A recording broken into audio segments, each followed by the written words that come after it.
we get better together. What's up, y'all? This is my man, Rod. And I am Mike, and we are back with another episode of the Grown Man Game Pod. What's good with you, brother? Oh, man, I'm feeling good. I just had some hot chicken that wasn't that hot, but also wasn't that good. So I'm feeling good, but I wish I had a better meal. Oh, all right. Well, Yeah. You know what I'm saying? I'm going to finish it, though. I didn't finish it yet, but I'm going to go back and finish it. I paid too much for it. Oh, yeah. Come on. You know how we was raised. Yeah, that's what's up. That's what's up. Jim, man, everything's going good over here on this side. No real complaints. Yeah, I was waiting for the alley-oop, but it's selfish on my side. I'm sorry, sir. You know, how are you? Man, I'm doing good, man. Everything's going good on this side. No complaints. Yeah, man. As long as I'm moving forward, I'm moving. So everything's smooth, man. Everything nice out there. Nice in them streets. Good to hear. So a couple things, I guess. One, we're a few episodes in at this point now. Feel like we are beyond where most people kind of fall off the table. So congratulations. It's an early congratulations, brother. All right. Mm. You know, usually it's like 3 to 6 podcast episodes and it just disappears. So we've already crossed that hump.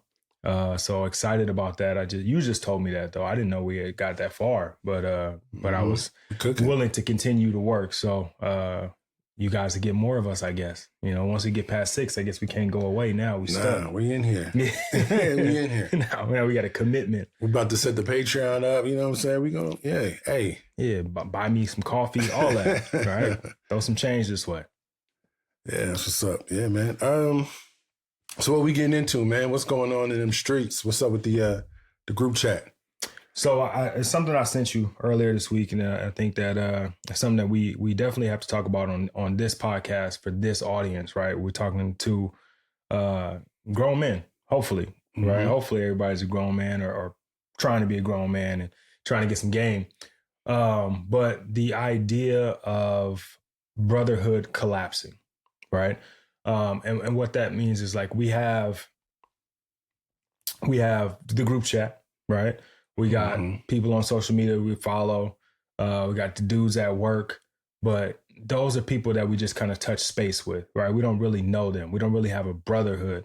Most men, I think statistically at this point is like have 1 to like 2 friends tops. And it didn't used to be that way, right? Like there used to be guys hung out with guys, like guys, there were friendship groups. I remember my dad when I was a kid. He played flag football with a bunch of dudes. It was crazy. It was wild. They played by no rules except you had to pull a flag. Anything else was fair. But these dudes would come over to the house and they would hang out and like we would go over to their houses and it was like a group of dudes. But now that doesn't really exist. Like society has kind of told men that they should isolate and there's this whole lone wolf alpha male kind of mentality. Which if you're the alpha male, then you can't really have other people in your circle because then they're on level with you. There's like a weird vibe going on with men and friendship. And I think ultimately it might be killing us. I mean, yeah, for sure. Yeah. If you're alone by yourself, you know, like the video was talking about, you don't have anybody to mirror yourself off of. You don't have anybody to really pour into. Yeah. That can, you know, give you some strong advice. Yeah. You got some dudes that are just purely just with their significant other. And then that can become, as crazy as it sounds, that could become a little bit toxic because you still need a balance. Right. Yeah. You can't just be all up under your significant other all the time. Yeah. Like it's funny. I wrote some stuff down, and one of the things I wrote down, it's funny, they came up last night, was there's no one to check your blind spots. Right. Nobody to hold you to your word. Nobody's going to call you out.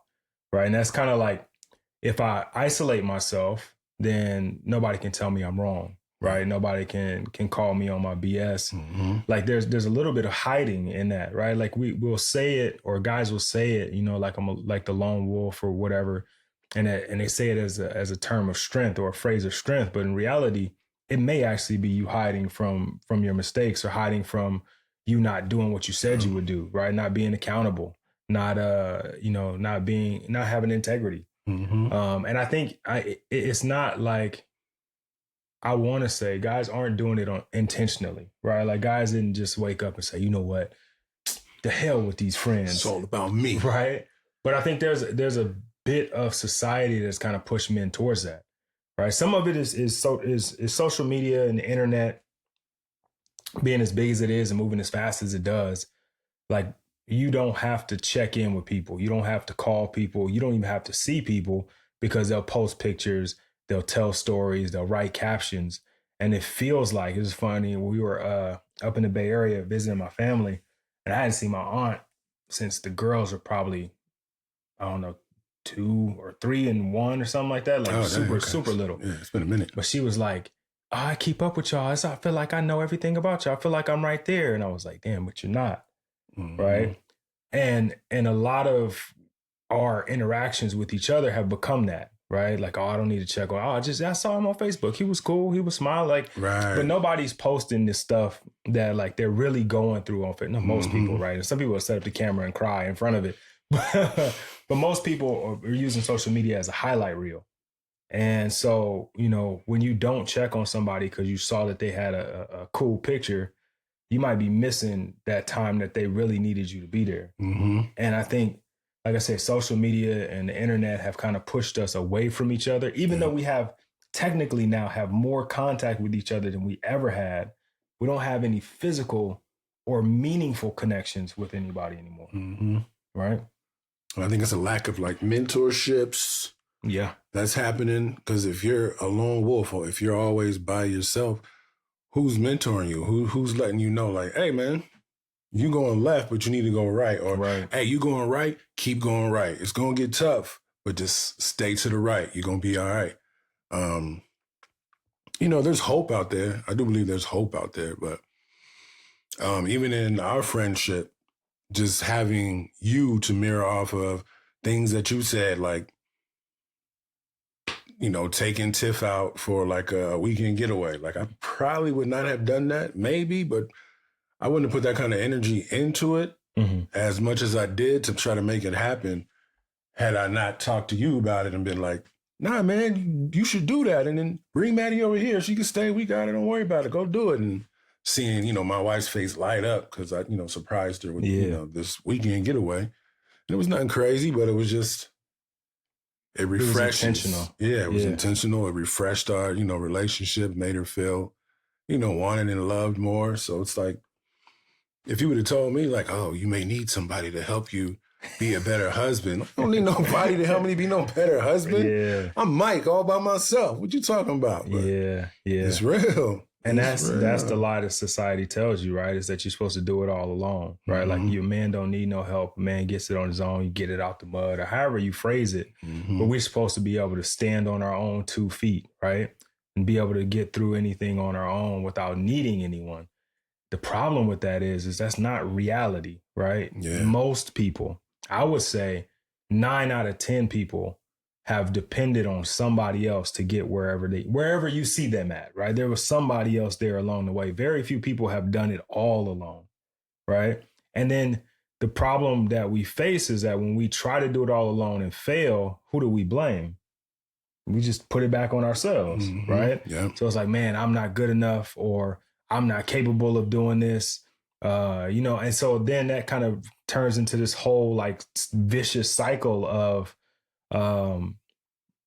one, trying to do it all on your own and failing, right? The failure leads you to feelings of insufficiency, right? Inadequate, right? And then you try something else, but it's probably not going to work either, right? So you just continue to spiral, like you're spiraling the drain, going deeper and deeper with nobody to throw you a lifeline, right? Because you can't reach out to anybody because you're doing it on your own. Yep. So the minute that you do that, now you're no longer doing it on your own. And now that becomes some kind of internal turmoil because you start thinking, well, I can't do it by myself.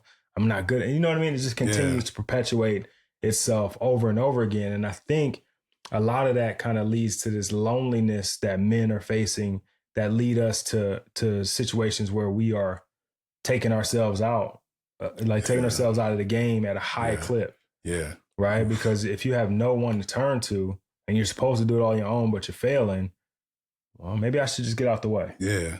I'm a failure anyway. So. Right. Like I might as well, I'm doing them a disservice by even being here because I can't do what I can't be a good husband. I can't be a good father.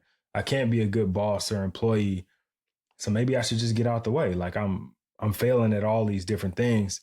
And that is something that we got to have more conversation around. Yeah. More openness, more honesty. I still struggle with it. Like I still try to do stuff by myself all the time and like try to go through things without dealing with, or without having to ask anybody or share anything, right? Like it's just because I'm my only child. I've done it by myself to some degree, right?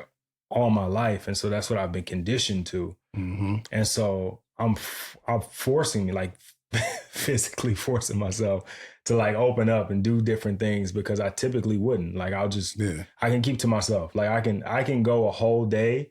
I almost did it today. I can go a whole day and be like, just completely to myself and be cool. Like take care of it, do stuff I need to do. And just like, I don't have to interact with nobody. And that's not necessarily a bad thing, but too many days stacked up like that. That's when it gets wild. Right. That's where it becomes a problem. I think there's also, if you look at social media now, you see like this whole red pill movement. And it's like, I feel like, it's that loss of brotherhood because no one's telling this cat like, okay, she don't like you, not because all these women are just terrible and they don't know what they want. Bro, you are a cornball. Yeah. None of the people around you was letting you know that you a little bit corny. Yeah. But there's somebody out there for that corny person. Right. Drake is a superstar. You know what I'm saying? Team Kendrick. But for real, it's like, and you kind of surround yourself with this vacuum of people that are just the same mind state, but they're just in their house on social media, at their spot on social media. And you find your group on social media sometimes. Yeah, whether it's positive or negative, you can find your group and you can find enough people saying, yeah, these women ain't nothing. And nah, whoopty. But nah, man, just step your game up, man. You just got to step your game up. It's not their fault. Step your game up. We all have to. We all have to sharpen our sword. But if we don't have steel to sharpen our sword off of, how do we get sharper? Exactly. Like men need other men. And every time I say that to somebody on social media, it's like, that's gay. Gay. Right? But like, it's true. It's true. Like I say that about like, you can't learn how to be a man. It takes a man to teach a man, right? Yeah. Especially when it's man-oriented things. Like my mom did an amazing job of filling in the gaps when my dad wasn't there or when my stepdad was working all the time and he wasn't around. But she could never, no matter how great she is, she could never teach me how to be a man. She could teach me what she thinks a man is, what she's experienced from men. The men that she idolizes or thinks are great men, she could tell me to like follow them or model after them. But even in that, she's not teaching me. Like she's putting me in a position to learn from somebody else. Right. Because like you just said, or you alluded to, iron sharpens iron. Right. So a man has to teach a man how to be a man. Right. Even once you are a man. And this is something else I kind of learned in the last few years is like, as I get more into the fatherhood space and, talking about fathers, and a lot of guys didn't have fathers. A lot of girls didn't have fathers. A lot of people didn't have fathers. Everybody has a father, but father wasn't present or available or around, right? What I've learned is though that fathering isn't always biological, right? Like it could be a father figure. It could be a community member. It could be a coach. It could be an uncle. It could be a grandfather. But fathering has to happen. And it happens even after you're done, quote unquote, being a son, right? Because as you get older, there's always something to learn about manhood. Yeah. There's always a guy who is a step ahead of you, who is parallel to you, maybe even a step behind you, but on a little bit of a different path that could always teach you a lesson, right? He can always, bend your ear to something maybe you haven't heard of or give you a different perspective. because ultimately all of us are going to be leaders at some point, right? Like if you don't have a family yet, at some point you're going to be the leader of a family. It behooves you to have as much information about the landscape in front of you if you're going to lead people into that landscape, right? Like I need to know as much as I need to know everything you know. Yep. I need to know what he know. I need him to tell me that I'm going the wrong way, and then I can y'all to tell me what right? Like I can go back and forth, and we can argue about it, and at the end of it, I either agree or disagree. But either way, I'm enlightened by another perspective. Yeah. And now I have a broader surface to stand on as I lead my family out into the wilderness. Yeah. You know, and it's a trip because you think about like the early 2000s, the late 90s, there was like so many Black movies about brotherhood. You had The Wood. That was like one of my favorites. You had The Brothers. Yeah. There was just, and you think about, and The Brothers, I think it was Taye Diggs, right? D.L. Hughley, Taye Diggs. Oh, no. I think Taye Diggs was supposed to be in all of them. right? I think he was supposed to be getting married and he was tripping and he started drinking and all his friends had to come together to get him right. To save his life so that he wouldn't, so he wouldn't lose his, you know what I'm saying? His wife, his fiance, the best man. Yeah. I mean, there were just a bunch of them, but I'm trying to think, are there any movies like that nowadays? I haven't really. Yeah, I don't think so. I don't know. I feel like too, along that same line, like I think I shared it in our like family group chat, like that Thursday night lineup, like Thanksgiving Thursday night was like Martin, Living Single, New York Undercover, right? There was like this, and obviously now we've just completely leaned into Black culture, but there was like, if you watch those shows, right, there was a group of, if you watch Martin, Tommy, Cole, right? They was always together. There was always something. Cole, as dumb as he was, every once in a while he would say something that would make sense. Tommy would call both of them on their stupid stuff, right? Like he would always kind of give them like a more wise ear. Every once in a while, Martin would say something that was wise, but he said something funny, and everybody kind of bounced off of each other, even to the point where Cole kind of started to wise up, and he got Shanice? He had he got rid of Big Shirley and got like a real, like, she wasn't that smart, but like, you know what I mean? Yeah. We never found out if Tommy had a job or not, but he damn sure got Pam, and we know Pam ain't getting with nobody that ain't got a job. I mean, so like something was going on there, but we saw that group of men together, right? Living Single was the opposite end of it, right? But you also had Overton and Kyle, right? You had two guys that needed each other, that again leaned on each other, had conversation about things that were going on in their life. New York Undercover, same thing. They worked together, but they went beyond the work, right? Because outside of work, they were spending time together. Everything now is like, not everything, but most stuff, right? If you're young enough, it's like individual stuff, right? Everybody's out for themselves. There's a bunch of reality shows where everybody's kind of on their own. There's no like real show about a group of friends, right? Yeah. Which is interesting because Friends was just a show about a bunch of friends. But like, we don't have that anymore, and it's not pushed anymore, right? Like the camaraderie that we used to see from men with other men, we don't get, right? Or we get it, but it's really surface level. Yeah, super surface level. Like, we're cool because you like the Detroit Lions and I like the Detroit Lions. Yeah, so, let's just talk about the game, man. Then all right, we lost. Let's go. You know?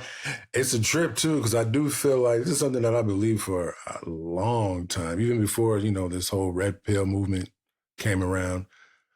I felt like there was this infantilization. I got that's a 25-cent word, y'all. Like an infantilization of men.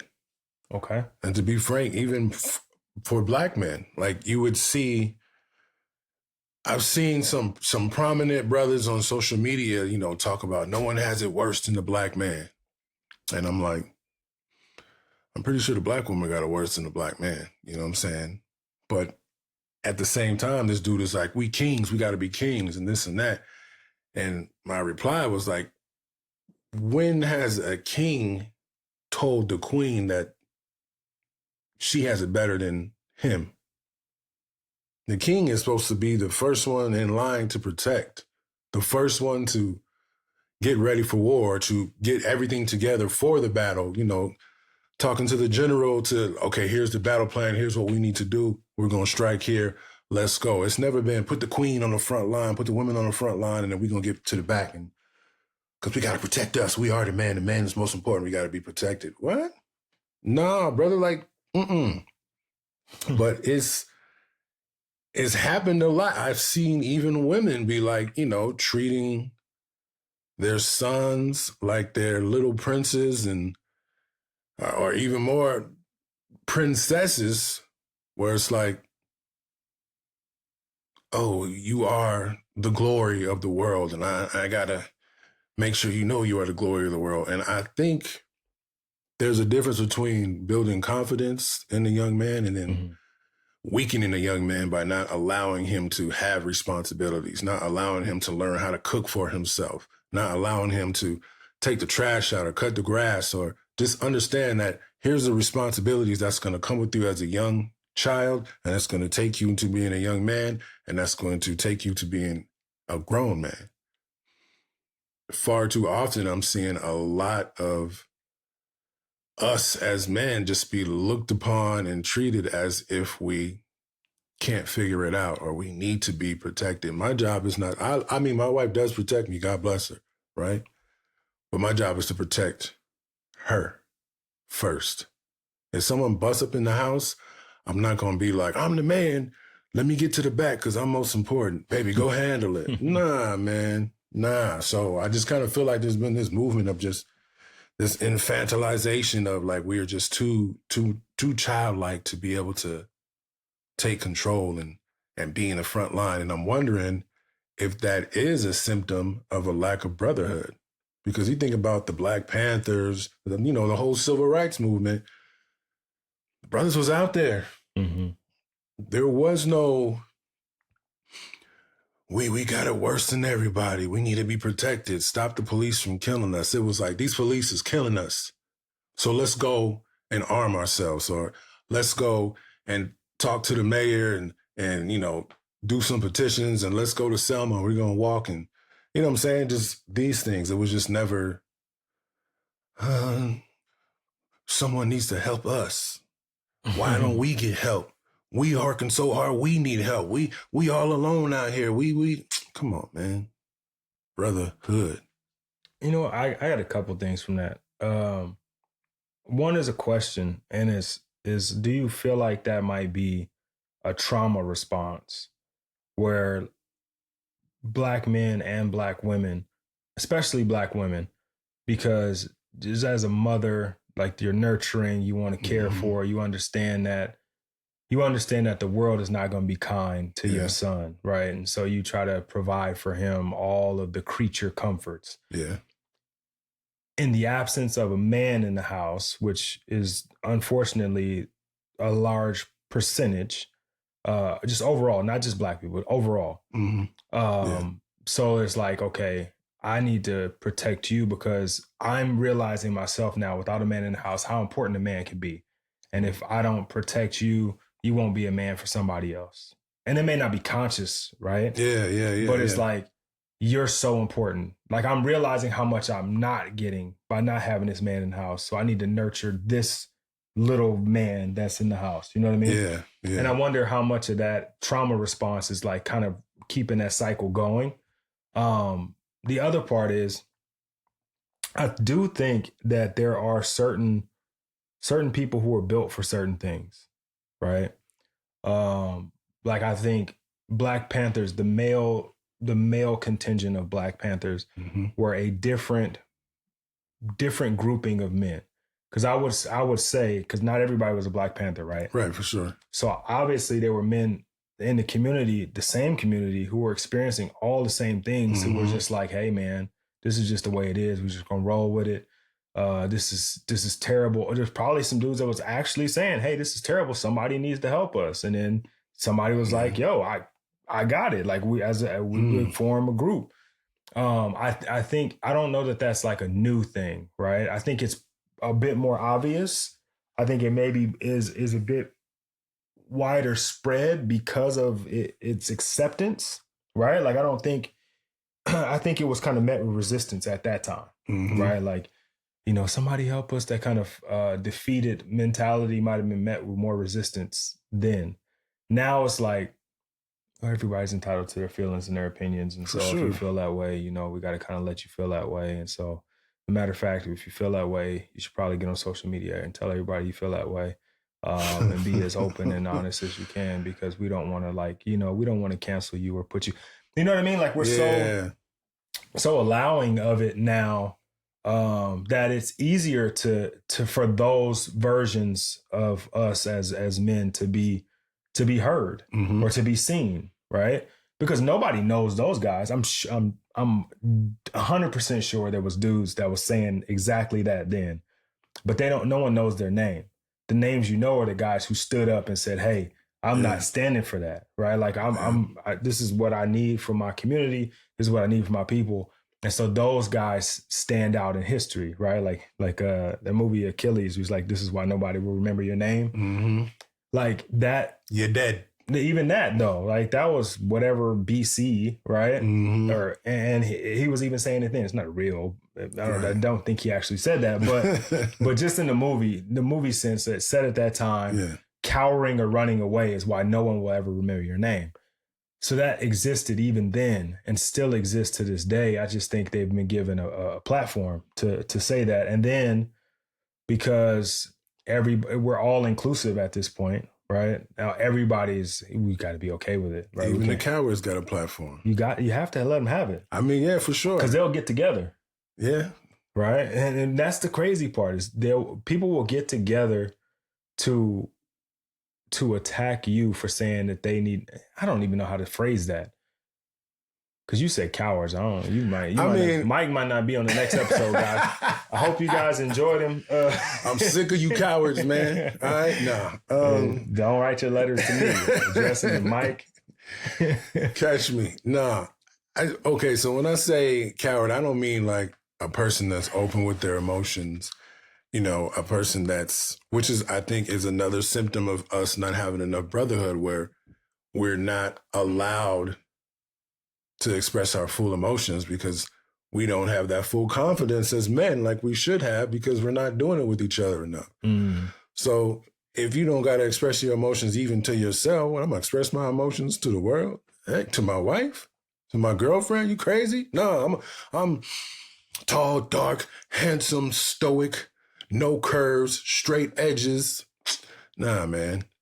You can have your emotions. You can cry. You can almost cry the other night. We was watching this play, and I was like, "Dang, it's getting a little stuff is getting in my eye out here." that Kobe meme to pop up right now. Soft. But you know what I'm saying? That doesn't make you less of a man. When I'm saying like a coward, or that's kind of a strong word, but someone. But see, this is even this right now, right? This is how dangerous society is because you can't even say what you want to say. Like you're like dancing around and like, you'll shuck and jive a little bit. Yeah. Like I'm trying not to hurt feelings, but look, you're right. Stop being a coward, man. Stop thinking that everything should work out easy for you. And if it doesn't, it's somebody else's fault. We know that there's obstacles, right? So in my life, the way that I look at it is, if you're going to go ahead and put these obstacles up for me, I know that they're there. I am not the black man that's going to sit here and pretend like there's no racism, there's no sexism, there's no Islamophobia, there's no, you know what I'm saying, disrespect to so many people that's trying to do and live their lives in the way that they just want to see fit, right? So for me, I'm like, all right, if you're going to put the wall up, I'm going to bust through that thing. That's what I'm going to do. I'm going to bust through it. Yeah. I don't have time. I got a wife. I got a daughter. I got friends. I got family. I don't have time to be like, yo, there's a wall there, man. Ain't nothing I can do. At the very least, I got to call Rod. I got to call Mark. I got to call Steve, Gary, whoever, and be like, hey, man, There's a wall right here. I'm trying to get over that thing. I'm trying to get through it. I don't know what to do. Hey, bro, come here. I'm going to give you a boost right here. What do we do as kids? Give me a boost. Yeah. We don't ask nobody to give us a boost no more. Yeah.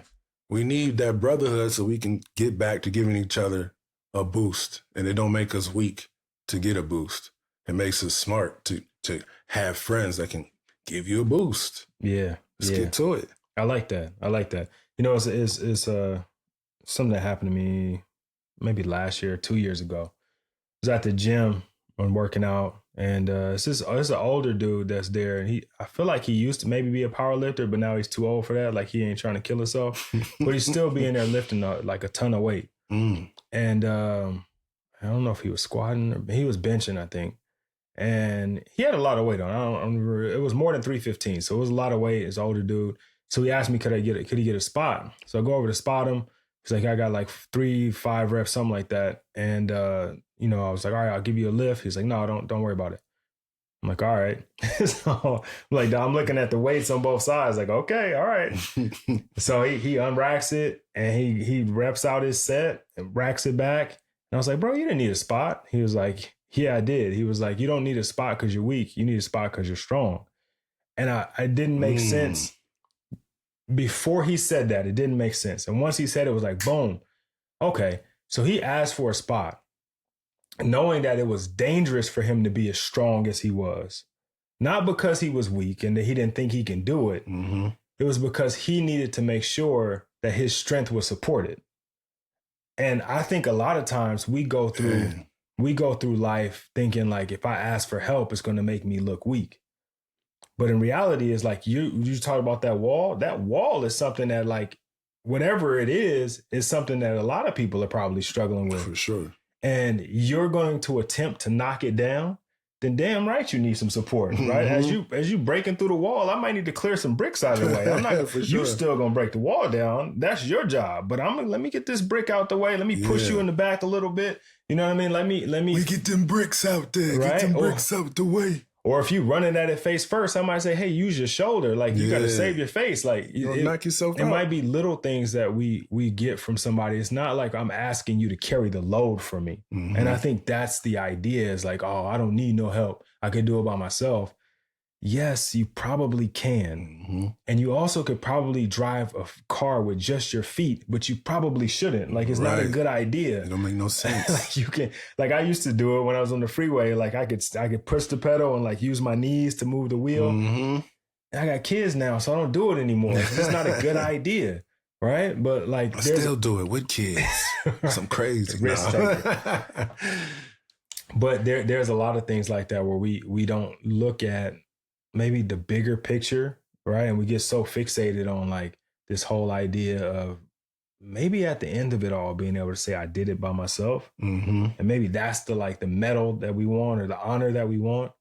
But nobody cares. Nobody cares. Like when you're successful, if you think about all the successful people you know, any one person, right? Well, maybe there's a couple of them where you can be like, oh yeah, well he had so and so. But for the most part, when you think of that successful person, you don't think about their it's like Batman, you think of Robin, right? But how often do you reference Robin on or just by himself as a standalone? Never. But without him, Batman wouldn't have done a lot of the things that he does, right? Or did in the cartoon or in the comics. So like, you are still Batman. You're still Batman. It's not like you had to change your suit. You still got the mask on, the raspy voice. Like, you still got the jawline. You're still him. And you got a sidekick, right? Somebody that can support you. Nobody complains about Alfred. No. Alfred doing all kind of work. Yeah. Batman is a regular dude with a bunch of tools that Alfred gave him. Like, without Alfred, Batman is just a dude in a suit. Just a dude in a suit. Rich dude in a suit. So like, you have to understand, and I think that's everywhere, right? In pretty much every scenario, as the obstacle gets bigger, if you just talk about superheroes, for example, or Marvel movies, as the obstacle or the enemy gets bigger, there's always an additional support. Something comes along and helps them. Like, eventually at the end, the hero is the one that like, but along the way, The Avengers become the Avengers because one of them couldn't do it on his own. That part. Right? They needed more people to be able to do what they needed to do. Like they had to recruit other people. Yep. And I think we have to start looking at our lives that way. It's like, hey, man, you could probably save the world by yourself. You could probably be Superman. But even Superman took his cape off every once in a while, right? So let's just start there. But you have to allow other people into your space to make you a better version of you, right? Because you can't critique yourself in a way that somebody else can. You can't see. You have a natural bias. Can't see the blind spots, like you said in the beginning. You have a natural bias to yourself, right? So, yeah, man. I wonder where this goes. You know what I mean? Like, I'm sure like my great grandfather or somebody like that, because you for generations, people are like, these kids today are getting soft, or these kids today are getting soft. I wonder like if he could see where we are now, what would his thought be? You know what I mean? And then for me, when I'm a great grandfather and the world is still spinning, hopefully, what am I going to say about them? Like, what is my thought going to be about them and what they got going on? I don't think I'm going to like it. You know what I mean? I think we're going to a dangerous place. I mean, I think, because, okay, now here's a caveat to what's happening nowadays. I'm seeing like this movement, and I hate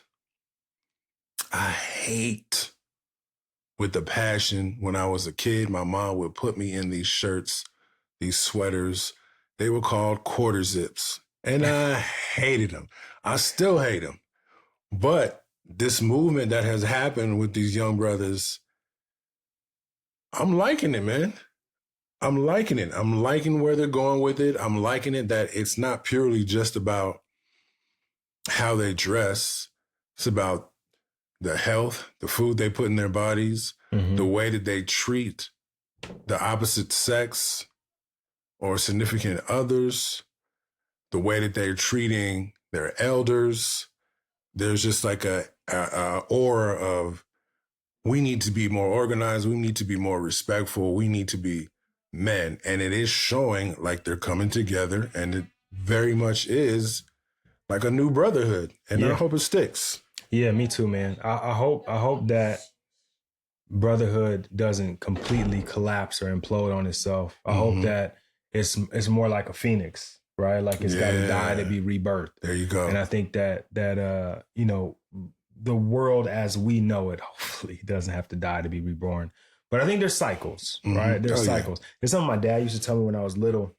And he used to talk about like the end of the world, right? And he was like, and this was kind of posing a question, like sci-fi type stuff. It's like the end of the world has happened several times for several different types of people, right? Like there have been civilizations that have lived and then are completely extinct now. So for them, that was an extinction level event. Like the world ended for them as they knew it, right? Like the Mayans. That group of them does not exist in the way that it did. Yeah. There's some descendants or whatever, right? But like that group of people, the world ended for them. Like, and so the world will end in a way for you, you know, for somebody, right? And so I think what's happening, or what can happen, or hopefully what happens, is like there's a death to this like lone male, lone wolf idea. Yeah. We start to embrace brotherhood again. We start lifting each other up. Men become better men. Society becomes better as a symptom of that. Because I think in order for us to move forward, the leaders have to be better leaders, right? In order for the world to become a better place, the leaders have to be better leaders. And I'm assuming there's mostly men listening to this. So I'm going to say, and that starts with men, because I don't want to get canceled if ladies listen and say, well, women can lead too. You're absolutely right. And you should. But in order for the world to change, we need men to step up. And men gotta, I mean, it's the basic opposite of what I was saying earlier about the infantilization, where it's like, we can't sit in the back and hope for the change. We have to actually, like the cliche saying, you have to be the change. Yeah. And if it was an easy thing to do, anybody and everybody would do it, but it's not easy. Yep. It's hard. You know what I'm saying? It's hard to be the person that speaks out when something is wrong and it shouldn't go that way. You know, it's easy to just be like, this ain't got nothing to do with me. I'm just going to sit here. Yeah.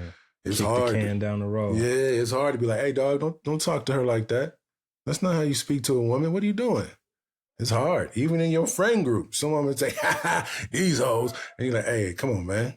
Yeah. That's not how we need to be speaking about. Tighten up. What you doing, man? What you doing, man? You trying to just, I see you trying to get you something. So you supposed to be missing. I like the, I see. Nah, dog, I'm just trying to be respectful. Right. And we got to lead in this way. So if you're out there, don't be afraid to lead in that way. Even if there's people around you telling you like, oh, that's corny or that, why are you about to go and what kind of dude wants to take care of his kids? You weak. You know what I'm saying? Like I had a joke with a buddy of mine, you know, we hadn't seen each other in a while and we met up for lunch. And about 10 minutes in, his wife calls and he's like, yo, I gotta go. And I'm like, dog, what kind of man goes when his wife calls? Like you gay, man. Like, what's wrong with you? You know, of course, that's the whole joke, but it was like, I get it. Your wife comes first. Yeah. I haven't seen you in a while, but my wife needs me for something. I'm going to get back at you. We gonna link up. Yeah. Go handle your business. Brotherhood. Men, we have to lead. Yep. So look, if you're listening before we go, because I know we got to get out of here. If you're listening and you are without Brotherhood, I would say you got some people in your phone, some friends that are nearby. Reach out. Don't text. Call. Don't shoot them a DM. Call. Like actively talk to them. Set something up, man. Go play pickleball or something. I don't know, but like get in the same environment, right? Get in the same room, and then make a habit of that, right? Because you'll start to see how much your life blossoms when you're able to sharpen your iron with other iron. Yeah. That's it. That's it, man. And I just want to add, there's a beautiful thing that I have seen that, you know, you talked about it. There have been more men's groups coming together. And even, I think in LA, they did it last year. I think they're probably going to do it again. But like you see like a lot of brothers kind of just dressed up in suits, just all. Oh, yeah. It's December. It's the first weekend in December. Okay. Yeah. Just all coming together, suited and booted and just walking. Yeah. You know what I'm saying? Just a movement of brotherhood, you know, and it's dope to see. So it's not over. We're just not over. We're going to rebuild this thing, but we need us to rebuild this thing. We can't wait for nobody to do it for us. That's my little 2 cents.